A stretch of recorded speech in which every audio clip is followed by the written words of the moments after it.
ஜடாயுவின் கதை. ஜடாயுவின் பின்னணி. ஜடாயு ஒரு மாமேக பருந்தாக இருந்தார். அவர் சூரிய தேவனின் சாரதி அருணனின் மகன். அவர் இராமனின் தந்தை, மன்னர் தசரதனின் நெருங்கிய நண்பர். வயது முதிர்ந்திருந்தாலும் ஜடாயு தனது வலிமை மற்றும் வீரத்திற்கு புகழ் பெற்றவர். ராவணனுடன் நடந்த மோதல் சீதையை அபகரித்து தனது புஷ்பக விமானத்தில் ஒரு மந்திரமாய வானரதம் கொண்டு சென்ற ராவணனை சீதா உதவி கேட்டு அழைத்தார். அந்த அழுகையை வனத்தில் அருகே ஓய்வு எடுத்துக் கொண்டிருந்த ஜடாயு கேட்டார். சீதாவை அடையாளம் காண்டு நிலைமை மிகவும் தீவிரமானது என்பதை புரிந்து கொண்ட அவர் உடனே செயல்படத் தொடங்கினார். ராவணன் மிகவும் சக்தி வாய்ந்த மற்றும் கொடூரமான அசுர மன்னன் என்பதை அறிந்திருந்தாலும் ஜடாயு தைரியமாக அவரை எதிர்கொண்டார். நான் உன்னை இந்த அநியாயத்தை செய்ய அனுமதிக்க மாட்டேன் என்று அவர் உறுதியாக கூறினார்.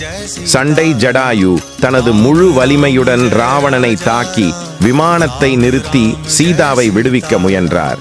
அவர் விமானத்தின் சில பகுதிகளை சேதப்படுத்தி ராவணனை காயப்படுத்தினார். ஆனால் மிகுந்த கோபமும் உறுதியும் கொண்ட ராவணன் கடுமையாக எதிர்த்தார்.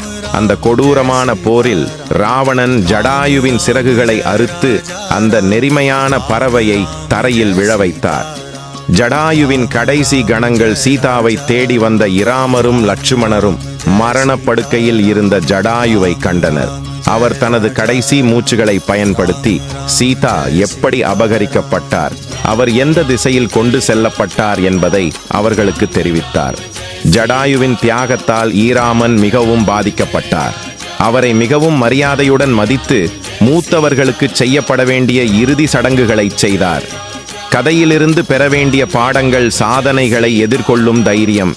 ஜடாயு ராவணன் அவரை விட மிகுந்த சக்தி வாய்ந்தவர் என்று அறிந்திருந்தும் தர்மத்தை காப்பாற்ற போராடினார். தியாக மனப்பான்மை. சீதாவை பாதுகாக்க தனது உயிரை அர்ப்பணித்தார். இது அற்புதமான பற்றையும் நம்பகத்தன்மையையும் பிரதிபலிக்கிறது. ராம் ராம் ஜெய சீதாராம், ராஜா ராம்.